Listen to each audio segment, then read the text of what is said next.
सगळ्यात पहिल्यांदा बोलबिडूच्या सगळ्या प्रेक्षकांना दिवाळीच्या खूप शुभेच्छा।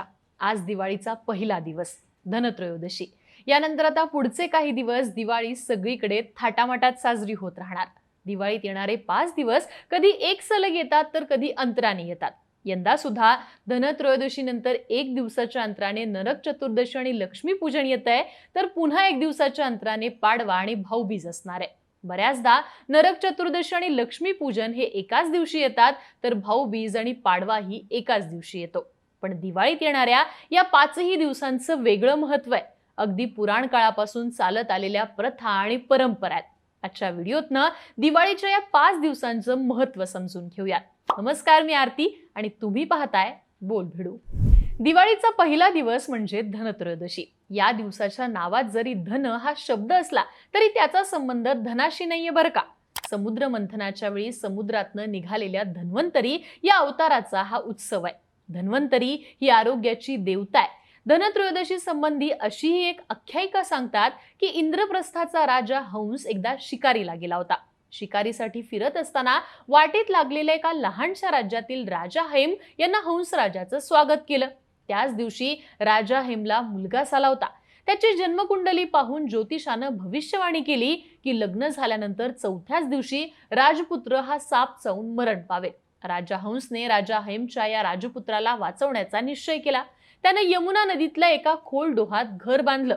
राजा हेमला छोट्या या घरात सापाचा धोका नाहीये असं राजाला वाटलं। राजा हेम आणि त्याचा राजपुत्र या घरात राहिले। बरीच वर्ष होऊन गेली। राजपुत्र आता 16 वर्षांचा झाला तेव्हा त्याचं लग्न झालं। पण ज्योतिषानं सांगितलं होतं ते काही चुकलं नाही। लग्नाच्या 4थ्या दिवशी अचानक एक साप त्या घरात येऊन राजपुत्राला चावला आणि राजपुत्र मरण पावला। त्याच्या मरणानंतर राजा हेम आणि सारं राजघराणं अतिशय दुःखी झालं। राजपुत्राचा प्राण न्यायला आलेल्या यमदूतांना सुद्धा त्या साऱ्याचं दुःख पाहावेना। तेव्हा यमदूतांनी यमराजाची प्रार्थना केली आणि त्याला विनंती केली की असं कोणाच्याही वाट्याला दुःख येऊ नये। तेव्हा यमराजाने असं सांगितलं की दिवाळीचे 5 दिवस जे लोक दीपोत्सव साजरा करतील त्यांच्या वाट्याला असं दुःख येणार नाही। तेव्हापासून हा उत्सव केला जातो असं मान्यता आहे। धनत्रयोदशीच्या दिवशी सायंकाळी घराजवळील परिसर झाडून सडा मारून नवीन वस्त्र परिधान करून लक्ष्मीची पूजा करतात। व्यापारी लोक चोपडा पूजन करतात, तर घरातील अवजारे, हत्यारे, सोने, नाणे यांचीही पूजा केली जाते। धने आणि गुळाचा नैवेद्य दाखवला जातो। धनत्रयोदशीपासून तेलाचे दिवे लावतात आणि घरासमोर आकाशकंदीलही लावतात। यानंतरचा दिवाळीचा दुसरा दिवस म्हणजे नरक चतुर्दशी।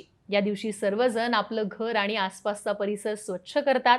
भल्या पहाटे सर्वजण अभ्यंग स्नान करतात। नरक चतुर्दशी बद्दल अशी कथा आहे की कामरूप इथं नरकासुराने 16,000 राजकन्यांना बंदिवासात ठेवलं होतं।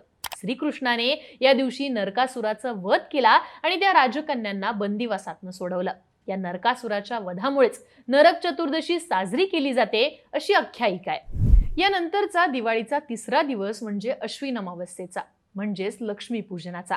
या रात्री लक्ष्मी सर्वत्र संचार करते आणि आपल्या निवासासाठी योग्य असं स्थान शोधू लागते। जिथे चारित्र्यवान, कर्तव्यदक्ष, संयमी, धार्मिक स्त्री पुरुष असतात त्या घरी वास्तव्य करणं लक्ष्मीला आवडतं अशी आख्यायिका सांगितली जाते।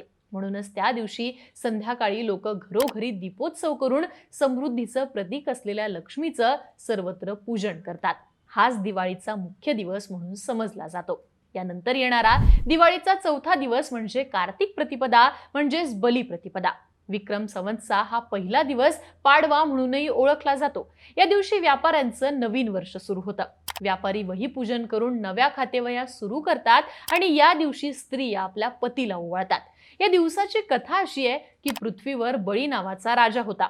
तो फार उदार, धर्मप्रिय आणि प्रजेचा आवडता होता। पुष्कळ यज्ञ करायचा। या यज्ञांच्या पुण्याईने तो स्वर्ग जिंकून येईल अशी देवांना भीती वाटू लागली। देव भगवान विष्णूकडे गेले। विष्णूने वामन नावाच्या ब्राह्मण बटूचं रूप धारण केलं आणि तो यज्ञ चालू असताना बळीराजाकडे गेला। बळीराजाने त्याचं स्वागत केलं आणि हवं ते माग असं म्हटलं। बटू वामनाने फक्त 3 पावलं जमीन मागितली। बळीराजानं ती देण्याचं वचन दिलं। आता वामनाचं रूप घेतलेल्या विष्णूने प्रचंड रूप धारण केलं। एका पावलाने पृथ्वी व्यापली आणि दुसऱ्या पावलाने स्वर्ग व्यापला आणि बळीराजाला विचारलं की राजा आता 3रं पाऊल कुठं ठेवू। बळीराजाने वामनापुढे गुडघे टेकले आणि म्हटलं की माझ्या डोक्यावर ठेव।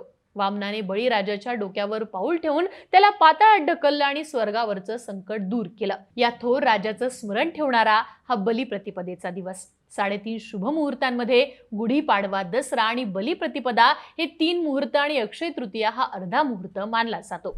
आता दिवाळीचा येणारा शेवटचा दिवस म्हणजे भाऊबीज. या दिवशी भाऊ बहिणीकडे जातो आणि बहीण त्याला ओवाळते आणि तो आपल्या प्रेमाचं प्रतीक म्हणून तिला ओवाळणी घालतो. भाऊबीजेची कथा अशी आहे की यम आणि यमी अशी भावंड होती. यम मृत्यू पावला तेव्हा यमी फार दुःखी झाली.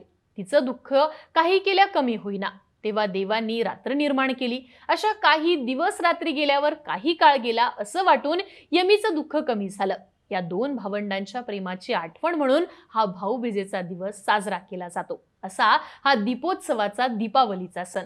तुम्हा सगळ्यांचा हा सण आनंदाचा, समाधानाचा आणि सोबतच बोलबिडूचे व्हिडिओज पाहण्यामध्ये जाऊ हीच सदिच्छा. बाकी तुमच्या दिवाळीच्या गावाकडच्या, शहरातल्या काही आठवणी आहेत का? त्या आम्हाला कमेंट्समध्ये नक्की सांगा आणि दिवाळीत सुद्धा बोलबिडूचे व्हिडिओज पाहायला विसरू नका.